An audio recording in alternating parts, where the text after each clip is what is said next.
तो आइए दोस्तों, हम बात करने जा रहे हैं दृश्यम 2 मूवी की, जिसमें विजय को बचाने के लिए एक मास्टर प्लान बनाता है।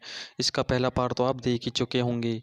ये दृश्यम 2 इसका दूसरा पार्ट है, जो काफ़ी ज़्यादा रोमांचक और सस्पेंसन भरा भी है। ये पहली स्टोरी से कहीं ज़्यादा अच्छा भाग है। तो आइए हम इसके बारे में अब एक्सप्लेन करते हैं। तो दोस्तों, फिल्म के शुरू में एक ड्रग माफिया को दिखाया जाता है, जो डेविड नाम के एक व्यक्ति का इंतजार करता है, जो उसके लिए ड्रग लेके आ रहा होता है। दरअसल वह एक समुद्र किनारे होता है और रात का सीन होता है। तो डेविड उसके लिए ड्रग ला रहा होता है, उसको ला करके ड्रग दे देता है और वह उससे कहता है कि वह कभी भी आगे यह काम नहीं करेगा, क्योंकि उसकी पत्नी प्रेग्नेंट है और उसे पैसे की बहुत ज़रूरत है। तो ड्रग माफिया उसे ड्रग ले देता, लेकिन उसको पैसे नहीं देता है। इस पर डेविड उससे पैसे छीन करके भागता है। तो ड्रग माफिया उसके पीछे भागता है और दोनों में झगड़ा हो जाता है, जिसमें डेविड के द्वारा ड्रग माफिया की डेथ हो जाती है।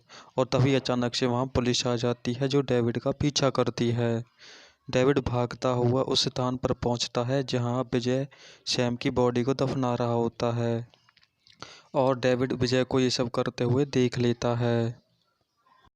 उसके बाद डेविड भागता हुआ अपने घर पहुंचता है, जहां उसकी बीवी उसको मिलती है और उससे कहता है कि यहाँ से चलो। उसकी पत्नी उससे पूछे क्या हुआ है, लेकिन वो नहीं बताता है। तभी वहां पुलिस आ जाती है और डेविड को गिरफ्तार कर लेती है, और डेविड को 7 साल की जेल हो जाती है। उसके बाद विजय एक थिएटर में बैठ कर के फिल्म देख रहा होता है, और यह फिल्म उसी के द्वारा बनाई हुई होती है, जो काफ़ी ज़्यादा हिट होती है।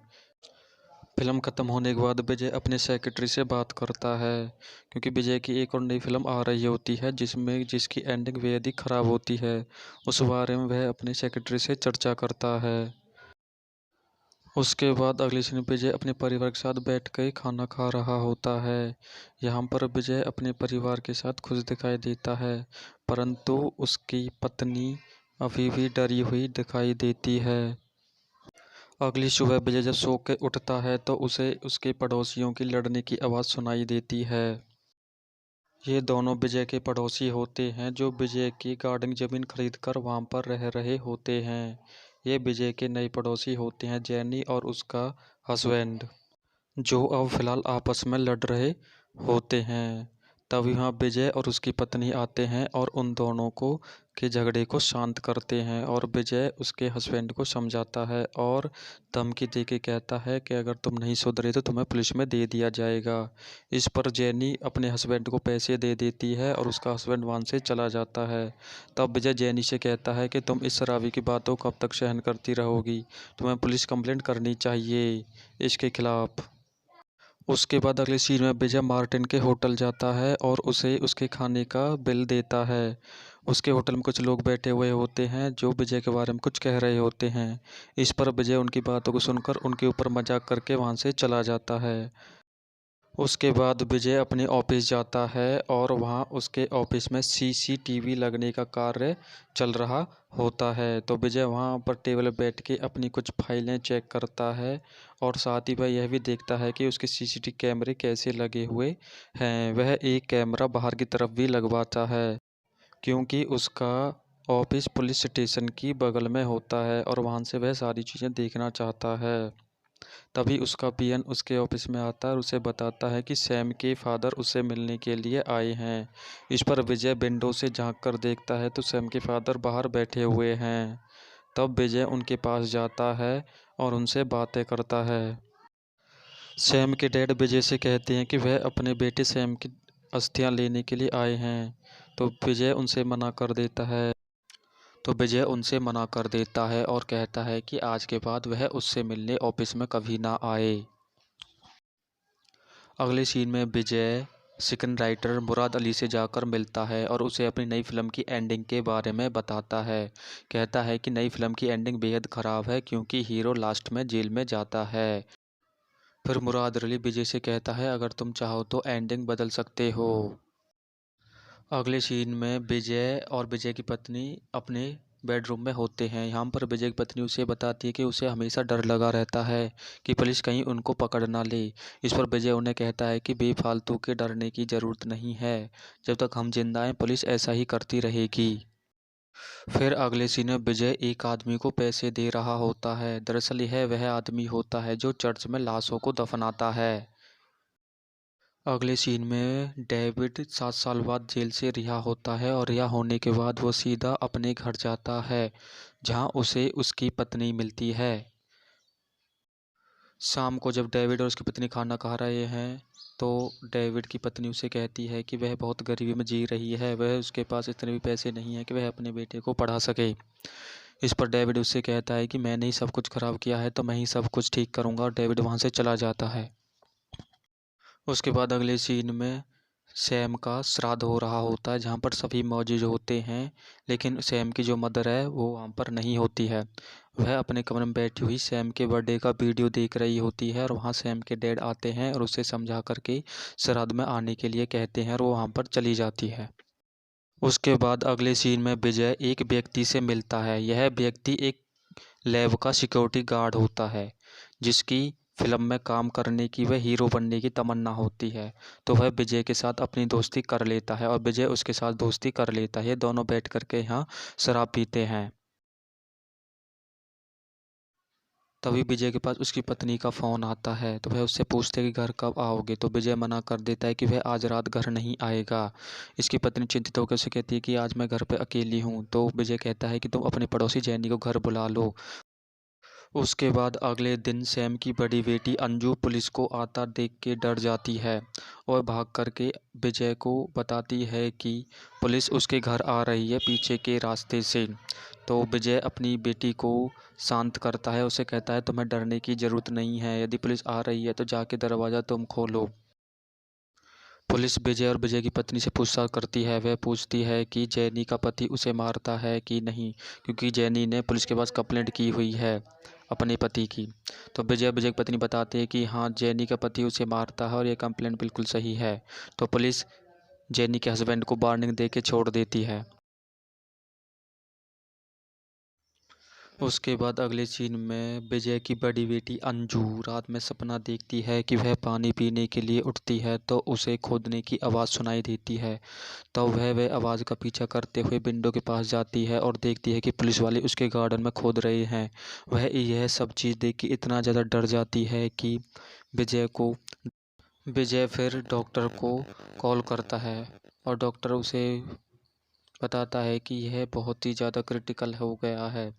उसे कोई भी ऐसा सदमा या कोई भी अच्छी बात याद ना दिलाई जाए जिससे वो और ज़्यादा ये बीमारी उसकी बढ़े।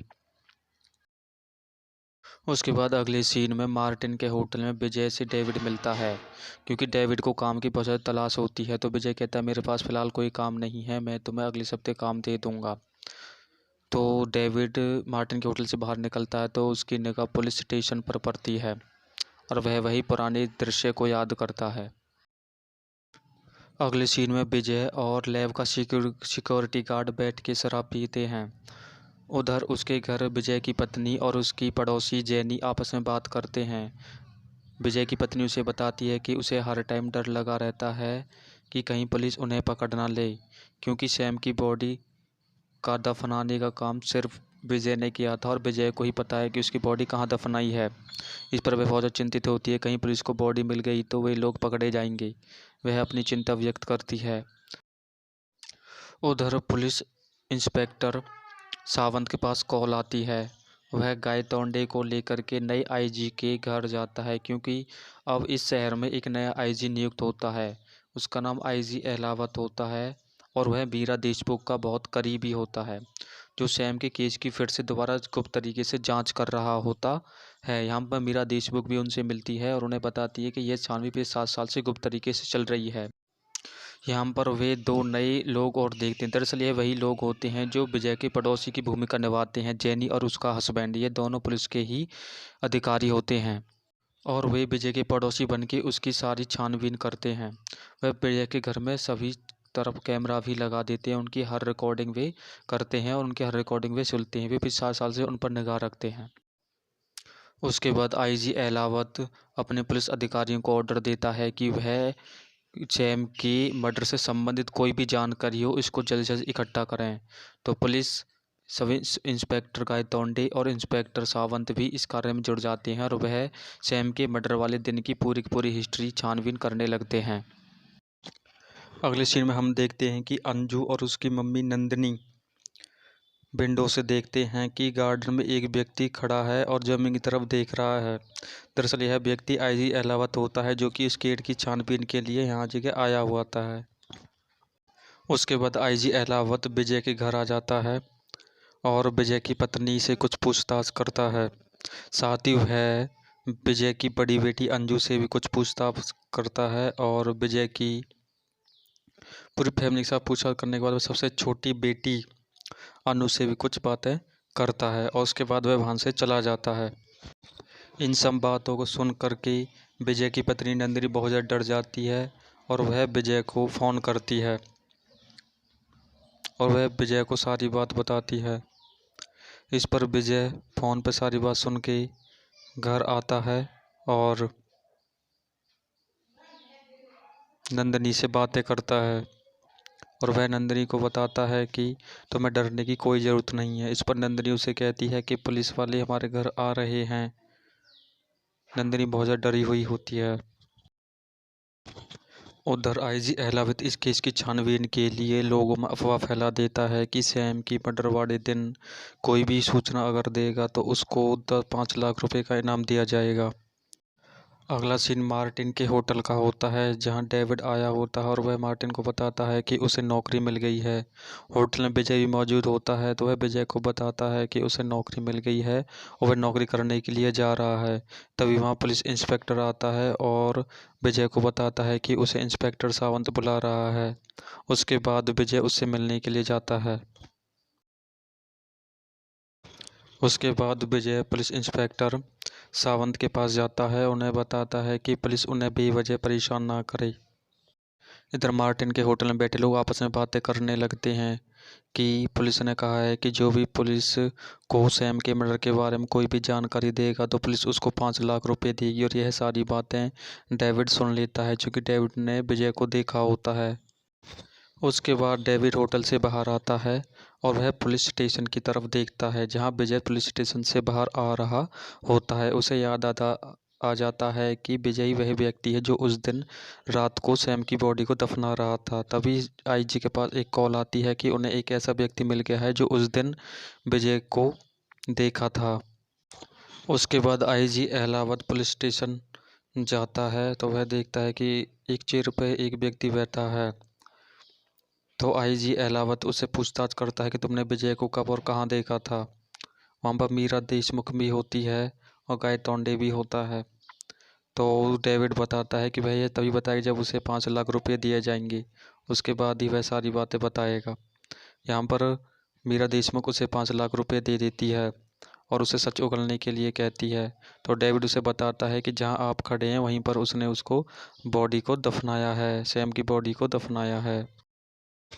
इस बात को सुन के पुलिस वाले चौंक जाते हैं और गायतोंडे डेविड को पकड़ लेता है। कहता है जब तक पूरा प्रूफ नहीं मिल जाता तो मैं ही रहना पड़ेगा।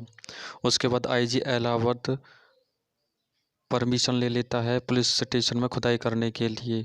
उसके बाद वहाँ जगह एक टीम आती है जो पूरे पुलिस स्टेशन को क्या कर देती है, कपड़े से ढक देती है और अंदर उसमें खुदाई चालू करवा देती है। वहीं पर डेविड बैठा हुआ होता है। पुलिस स्टेशन में खुदाई करने वाले मिट्टी को बाहर फेंक रहे होते हैं कि तभी मार्टिन के होटल का एक लड़का चाय लेकर के पुलिस वालों के पास आता है। पुलिस वाले उसे अंदर नहीं आने देते हैं और वह बाहर से ही पुलिस को चाय दे करके चला जाता है। और वह साथ ही है भी देख लेता है कि मिट्टी को लोग बाहर फेंक रहे हैं, इसका मतलब अंदर खुदाई हो रही है। वह जा करके मार्टिन को बताता है। अंदर खुदाई के दौरान सैम का कंकाल मिल जाता है और पुलिस वाले देख करके सभी अचंभित रह जाते हैं। उसके बाद विजय के पास एक कॉल आती है और विजय को पता चलता है कि पुलिस वाले पुलिस स्टेशन के अंदर खुदाई कर रहे हैं और उन्हें कुछ मिला है। तभी विजय वहाँ से अपने घर वालों को घर में रहने के लिए बोल करके ऑफिस के लिए निकल जाता है। उसके बाद जांच टीम कंकाल को एविडेंस के तौर पर अपने पास रख लेती है कि विजय अपने ऑफिस में आकर के सीसीटीवी कैमरे को चालू करता है और वह देखता है कि कुछ गाड़ियां पुलिस स्टेशन के बाहर खड़ी हुई हैं। साथ ही कुछ लोग डिब्बों में कुछ एविडेंस ले जा रहे हैं। विजय सब कुछ समझ जाता है गाड़ियों को देख करके। आईजी एहलावत मीरा देशमुख को बताता है कि विजय का इस बार बचना मुश्किल ही नहीं बल्कि नामुमकिन है। इधर विजय अपने वकील को अपने केस की पैरवी के लिए पहले से ही बता देता है, तो पुलिस वाले विजय और उसके परिवार को उठा करके पुलिस स्टेशन में ले आते हैं, जहां पर आईजी एहलावत होता है। और आईजी एहलावत विजय से पूछता है कि तुम अपने और अपने परिवार की सलामती चाहते हो तो सारी सच सच बात बता दो। तो विजय उनसे मना कर देता है और पुरानी बातें दोहराता है। इधर आईजी देशमुख उन्हें उनकी रिकॉर्डिंग जो घर में की गई होती हैं जेरी के रूप में, वो सारी वीडियो उनको सुनाता है। वहाँ पे जेनी भी होती है जो कि पुलिस की वर्दी पहने हुए होती है। उसके बाद आईजी एहलावत विजय को एक सीक्रेट रूम में ले जाता है और उससे फिर वही सारी बातें दौड़ाता है, तो विजय उस पर वही सारी प्रतिक्रिया दोबारा से बताता है। वहीं दूसरे रूम में गायतोंडे उस विजय की बेटी अनु और अंजू और उसकी पत्नी को पीट रहा होता है, और विजय ये सब देखता है। तो विजय आईजी एहलावत को मना करता है कि वो इन्हें पीटने ना दे, लेकिन आईजी एहलावत से कहता है कि तुम सच नहीं बताओगे तो ये ऐसे ही पढ़ते रहेंगे। इस पर अनु को बहुत ज़्यादा सदमा लगता है और वो बेहोश होकर के गिर जाती है। तब विजय मान जाता है कि मैं सारी बातें सच बताता हूँ, तुम उनको पीटना बंद करो। तो आईजी एहलावत वीडियो रिकॉर्डिंग करना शुरू कर देता है और विजय अपनी सारी सारी बातें मर्डर सेम की उनको बताता है। उसके बाद यह न्यूज़ टीवी पर आ रही होती है, जहां पर मुराद अली ये सारी की सारी इंफॉर्मेशन सारी की सारी न्यूज़ देख लेता है और वह मिलने के लिए आईजी एहलावत के घर जाता है। और आईजी के घर जाने के बाद उनको ये सारी बातें बताता है। मुराद अली आईजी एहलावत मीरा देशमुख को बताता है कि विजय कुछ दिन पहले उनसे मिला था और अपनी नई फिल्म की एंडिंग के बारे में उनसे बातें की, क्योंकि वह नई फिल्म की एंडिंग के लिए काफ़ी ज़्यादा परेशान था। तो वह आईजी एहलावत मीरा को ऐसी कुछ बात बताता है कि वे दोनों अचंभित हो जाते हैं। उधर गायटोंडे फ़ोन पर सारी की सारी जानकारी आईजी एहलावत को देता है। कोर्ट में विजय को पेश किया जाता है और विजय की वकील कोर्ट में बताती है कि विजय बेकसूर है, क्योंकि पुलिस एक षड्यंत्र के तहत उसे फंसा रही है। उधर मुराद अली उन्हें पूरी पूरी स्टोरी बता रहा होता है। तो इधर कोर्ट में विजय की वकील त्रिशन नाम के नॉवल के द्वारा यह बताती है कि पुलिस इस नॉवल के द्वारा विजय को फंसा रही है, क्योंकि इस नॉवल में जो भी जानकारी लिखी हुई है उसी के तहत पुलिस एक केस तैयार कर रही है जिसमें विजय को फंसाया जा सके। मुराद अली बताता है कि विजय ने जो फिल्म की एंडिंग तैयार की है वो किस तरह से है। दरअसल हीरो एंड में एक ऐसे व्यक्ति के साथ दोस्ती करता है जो चर्च में लाशों को दफनाता है। तो हीरो उसके साथ अच्छी दोस्ती कर लेता है और उससे ऐसी बॉडी की तलाश करता है जिसकी उम्र सेम की उम्र के बराबर हो और जिसके सर पर चोट लगने के कारण मौत हुई हो। तो वह पैसे दे करके ऐसी हड्डियाँ खरीद लेता है, ऐसे व्यक्ति की हड्डियाँ खरीद लेता है। साथ ही वह एक ऐसे व्यक्ति की साथ भी दोस्ती करता है जो उस लैब का सिक्योरिटी गार्ड हो, जो कि जहाँ पर पुलिस के द्वारा एविडेंस के तौर पर लाई गई हड्डियों की जांच होती हो। तो वहाँ पर भी हीरो एक ऐसे व्यक्ति के साथ दोस्ती कर लेता है और उसके साथ शराब पीता है उसकी लैब में जा कर के, जैसे कि विजय करता है। सिक्योरिटी गार्ड के बेहोश होने के बाद विजय वहाँ से चाबियां लेता है और उनके साथ उन हड्डियों को बदल देता है जो विजय ने खरीदी हुई होती हैं। विजय ने खरीदी हुई हड्डियां अपने ऑफिस में अपनी बेंच के नीचे रखी हुई होती हैं, जहां से वह उन हड्डियों को लेकर के जाता है और सिक्योरिटी गार्ड के बेहोश होने पर चाबियां लेकर के उस एविडेंस जहाँ पर सेम की हड्डियां रखी होती है वहां से लेकर के दूसरी हड्डियों को रख देता है। उसके बाद विजय सेम की हड्डियों को लैब से निकाल करके बाहर ले जाता है और वहाँ केमिकल या तेजाब से उन हड्डियों को जला देता है और वे हड्डियाँ ख़त्म नष्ट हो जाती हैं। उसके बाद आईजी एहलावत कोर्ट में आता है, क्योंकि कोर्ट से विजय नकली हड्डियाँ पाए जाने के कारण बेकसूर करार कर दिया जाता है और उसे कोर्ट छोड़ देता है। उधर विजय अपने लॉयर के साथ जब जा रहा होता है कोर्ट से, तो रास्ते मुराद अली और मीरा देशमुख खड़े हुए होते हैं। तो विजय उन तरफ एक निगाह घुमा करके सीधा चला जाता है और यह सारी एंडिंग फिल्म की तरह ही होती है। फिर बाद में विजय सेम की अस्थियों को एक लेटर के साथ उसके डैड को सौंप देता है और उसके डैड उन हस्तियों को नदियों में बहा देते हैं और विजय ये सब दूर से देख रहा होता है। उसके बाद विजय अपने परिवार के साथ पिकनिक पर चला जाता है और यही फिल्म की एंडिंग होती है।